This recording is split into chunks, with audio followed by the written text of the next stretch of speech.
It's time we talked about weight loss.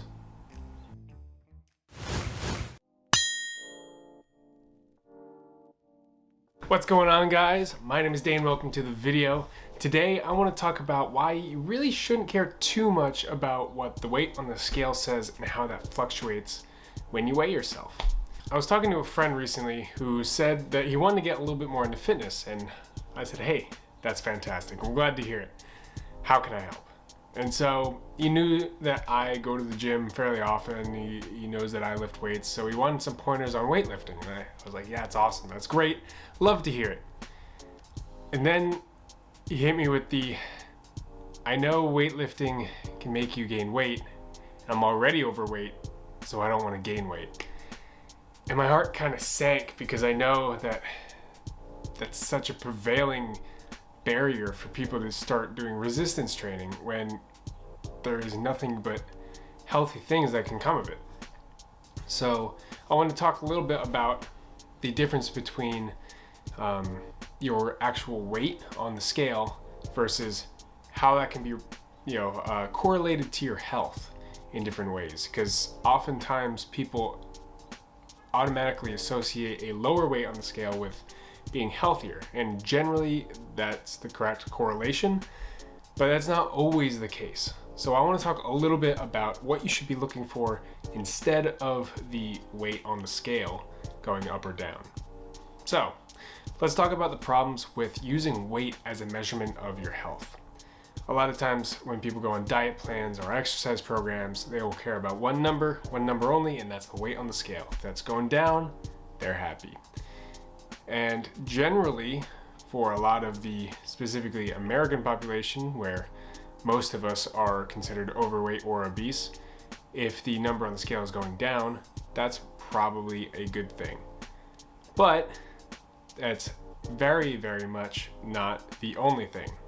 The first things first, the weight on the scale can vary pretty insanely depending on the day and what you did the day of and the day before and what time of day you measure yourself. So depending on whether you drank a lot of water recently, whether you used the bathroom recently, whether you ate a meal recently, all of these things can cause pretty vast fluctuations in the weight that you see on the scale. And so one day you might have lost 5 pounds and you're like, wow, I'm doing really great. And then the next one you may have gained 7. And you're like, what is happening to my body? When in reality, you were just dehydrated the first day and you were properly hydrated and maybe need to use the bathroom the second day. So day-to-day fluctuations can really throw a wrench in somebody's psychological approach of their diet or exercise program, because they see these unreliable ups and downs and think that they might be doing something wrong, when in reality that's just how the body weight is. So if you guys are weighing yourself, one thing I do recommend is take a weight measurement every day, but then average it across the week. That way you'll have a much more average weight for that week. And then if you see that general trend of week to week decreasing or increasing, whatever your goal is, then you know that you are trending in the right direction. So that's the first thing. The weight from day to day can really vary pretty widely. So it's pretty unreliable in that regard. The second thing that people often kind of get fixed on is BMI. Now, BMI is not an accurate measurement, and I can't say that. BMI is not, in my opinion, a useful tool for the average person. So the BMI is just a number that you can obtain by putting into a calculator your height and your weight, and it'll take those two numbers and give you a score, and that score is your BMI, or body mass index. And depending what your number is, you will either be listed as underweight, normal, overweight, obese, or morbidly obese. And I must say, I wouldn't consider it the most accurate of measures.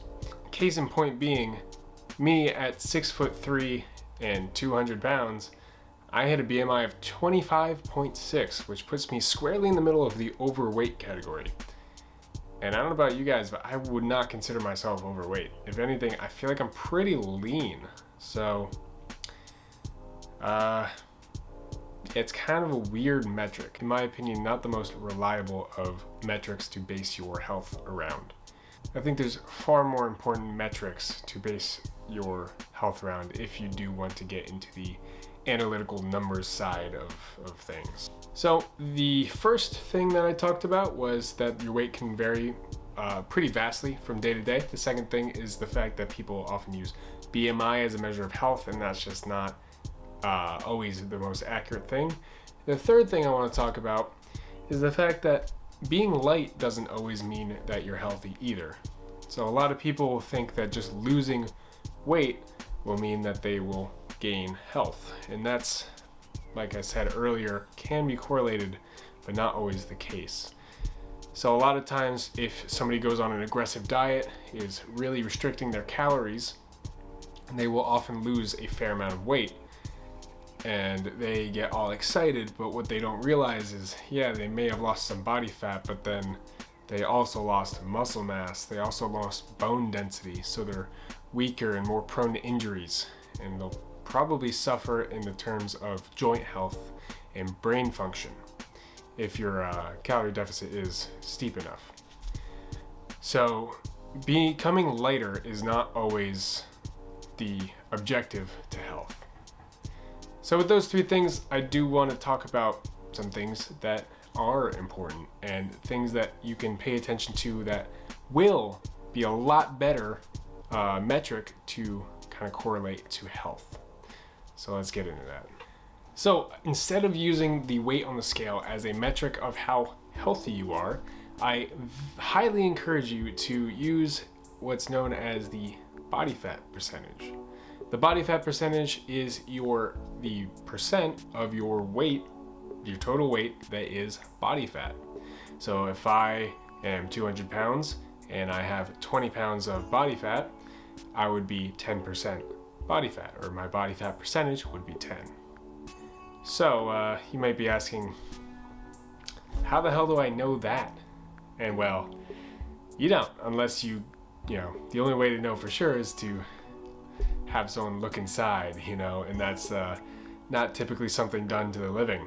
So there are a lot of methods that science has created to determine somebody's body fat, but a lot of them cost money. But what you can do for free, for absolutely free, there are some free calculators online, such as one that I linked in the description, that will give you a pretty rough estimate of where you're at body fat percentage wise. And granted, those numbers can be off because, once again, they're just numbers, they're not an actual physical measurement on you, but at least you'll get a pretty close baseline of where you might be. So typically, body fat percentages can vary from person to person, and the healthy ranges can vary from person to person, but everyone will have anywhere from 4 to 10% body fat that is essential to living. Like if you get into the single digits, it can get kind of hard to exist. And that's where you see all these super shredded bodybuilder type people up on stage, and you can see their body is a labyrinth of veins.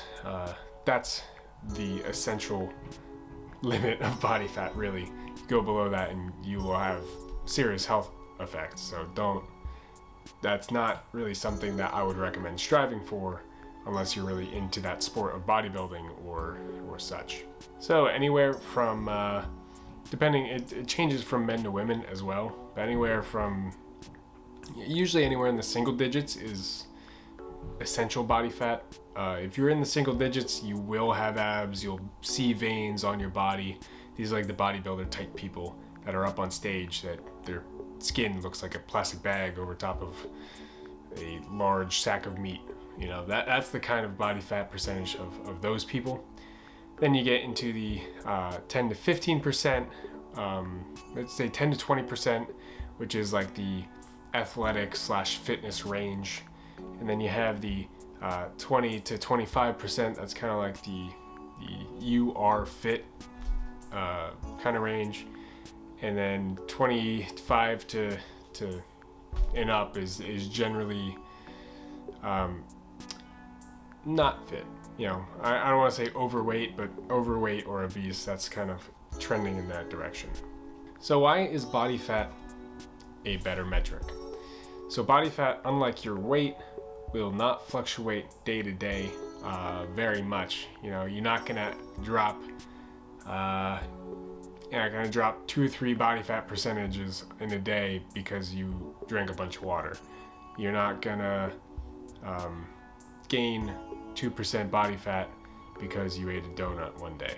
Okay, so these are things, body fat percentage will change a lot slower over time. It'll give you a lot better overview of your general health.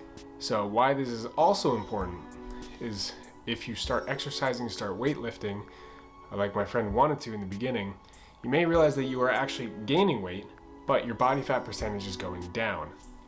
What gives? Well, you are actually building muscle, which is incredibly good for you, and you are losing body fat, which is also generally pretty good for you. So even though the weight on the scale might be increasing, you are probably, if your body fat is going down, that means that you're building muscle, you may be increasing bone density, and you're becoming overall healthier. So if you're out there trying to, look better or feel better, be healthier, I would urge you to, still weigh yourself because it's good to know these things, but I wouldn't have your goal be to lose this much weight, and I wouldn't shy away from weightlifting because you think you're gonna get heavier, because you might, but you're gonna look a whole lot better if you do. Just so you can get a good visual of what I'm talking about, take a look at these pictures of people who weigh pretty much the same weight but have different body fat levels. So this girl is 1 pound different from the picture on the left to the picture on the right, but you can definitely tell that she has a significantly more fit body on the picture in the right. So this is a good example of someone who didn't lose weight, but they did lose body fat. So she's probably had more muscle than before and less body fat. Let's take a look at this next one. We have a guy on the left, same guy on the right, both 175 pounds, but one has abs, one does not. And this, once again, is because just because you become lighter doesn't mean you're always fitter. This guy stayed the same weight, probably built more muscle, and of course lost the body fat. So on the right, he's probably somewhere around 20 to 25% body fat. On the left, he's probably somewhere around 10 to 15. So that gives you a good idea that even if you're the same weight, you can be a different body fat percentage and look significantly better and be significantly healthier. So let's look at this final one. This lady here, she was already, doesn't seem overweight in the left photo. But you can see that she's only eating 900 calories a day, which is not that much food. It's quite a little amount of food. Then you have the same girl on the right who weighs even more, but she's obviously more fit, and she's eating double what she used to eat. So, ladies and gentlemen, this is just one thing that, of course, if you are overweight or obese at 20+% body fat, I would encourage you to lose weight. I'm not going to say losing weight is a bad thing. You should probably lose some of the weight. But a lot of people get kind of transfixed on that, and that's because we're from people selling diet plans, exercise plans, the internet. Everyone is so hard pressed to weight loss. And while it can be helpful in some regards, a lot of people get it ingrained into their brain that weight loss is the end-all be-all goal of health. So I just wanted to clear that up and kind of give you a perspective on why you should aim for fat loss and not weight loss. So hopefully you guys found this interesting. If you did, go ahead and leave a like down below. And if you guys have any further questions, toss them in the comment, and I would be glad to try to help you understand this a little bit better. If you have any questions about something else that's fitness related, you're out of luck. I'm just kidding. You guys can also toss that in a comment down below, and I'll do my best to address that either in a future video or replying directly to your comment. So if you guys found it useful, interesting, or think that you're gonna lose the body fat anytime soon, drop a like, hit subscribe, and I'll see you guys in the next one. Peace. Stay happy, stay healthy.